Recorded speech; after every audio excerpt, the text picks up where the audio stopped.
2017's Mother was directed by Darren Aronofsky, and it stars Jennifer Lawrence as Mother, Javier Bardem as him, Ed Harris as man, and Michelle Pfeiffer as woman. Mother is the story of a couple living in an isolated rural home that must reckon with their true selves when uninvited guests arrive. Mother, played by Jennifer Lawrence, is rebuilding the home her and her husband live in. She wants nothing more than for her husband to succeed and for their relationship to thrive, but she's beginning to sense that her husband might want something more. Him, played by Javier Bardem, is a poet struggling with writer's block. Man, played by Ed Harris, is the first uninvited guest in the home.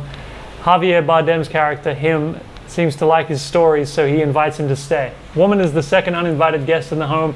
She's Ed Harris's character's wife. The way they shot this film is really impressive. There are some really cool long takes. The actors had to work for months practicing their blocking and movement before they even started the film, and it's pretty cool. I like the camera work. Jennifer Lawrence's portrayal of Mother is exceptional. This isn't the sort of role she normally takes on, but I'd like to see her tackle another character in the future with similar dispositions. The special effects in this film were spectacular, specifically at the end of the film. The metaphors and underlying themes in Mother are worth discussing, and they're sure to have people talking for hours after seeing it.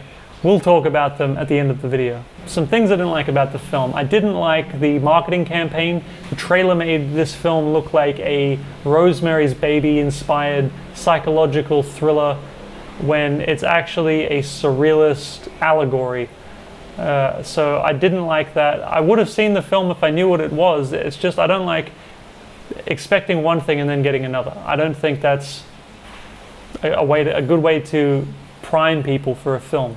The pacing in the film is very sporadic. You go from a really tense moment or a scary moment into just a bland moment of Mother just walking around the house, painting a wall. By the end of the film, I'd given up. First I would think like, oh, this looks good. This looks like something's happening. It's gonna pay off now. All of this strangeness is gonna pay off and we're gonna understand what's actually happening in the film. But then you just go back to her painting a wall. By the end of the film, you're just thinking, it doesn't matter what happens. Nothing can make up for the first 90 minutes. The worst thing about the film is that it doesn't make sense on a surface level. If you strip away all the metaphors, you're just left with a story that doesn't make sense. You're left with unrealistic events that culminate in an impossibly grotesque finale. The film left me feeling unsatisfied. It took too long to get going, and once it did get going, I had lost interest because it kept baiting me and then giving me something else. It kept telling me, here's a scary moment, here's a tense moment, here's a weird moment.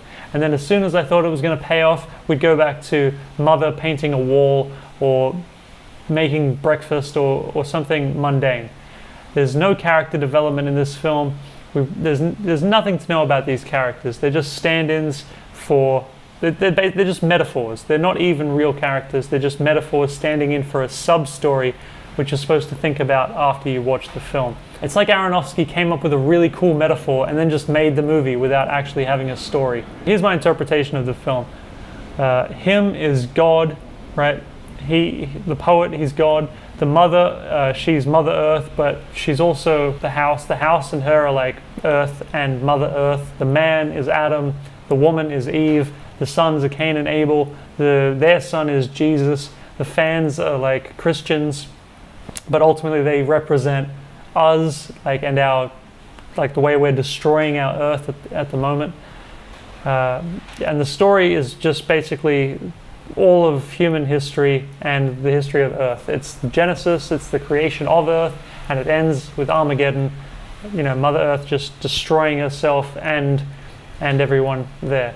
Except the guy lives, right? Javier Bardem's character lives because he's God. And I've come up with a theory. So that's the story. That's the metaphor. It's also got to do with, living with a creative person and how they will take, parts of your life and give them to the masses, and your life will become public domain and you'll lose special aspects of your relationship because you're with this creative person. That's another layer to the story. It's sort of about Aronofsky himself and his relationships, but the basic story, the basic metaphor or allegory is a biblical one talking about the history of man and the earth. I have a theory though that makes the surface level story make sense and not have any plot holes, because as it stands, It's just, it doesn't make any sense. Like, there's no reason. Like, why does time repeat? You know, why is there no roads surrounding their house? How do they leave their house? Do they just walk through the field into the woods and then go to the town? It doesn't make sense, right? So I figure the way that the story makes sense on a surface level is that the entire story is just like inside the mind of the poet. Like, it's just reiterations of a new poem he's working on or something. Like, he's like creating his wife and the house and all of these things as like metaphors for his poem. I mean, that's the only way I can see that this story makes sense. Otherwise, you have to like, you know, there has to be like a magical reason that the story repeats itself.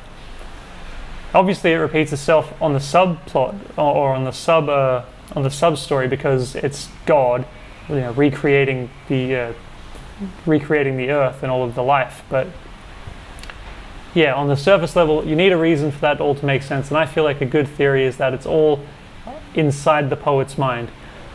Anyway, that's my interpretation. What do you guys think about the film? If you liked my review or my interpretation, give me a thumbs up. It helps more than you think. If you want to say anything about the film or my interpretation or my review, leave that in the comments section below. If you want to see more reviews or interpretations like this in the future, please subscribe to my channel. Peace.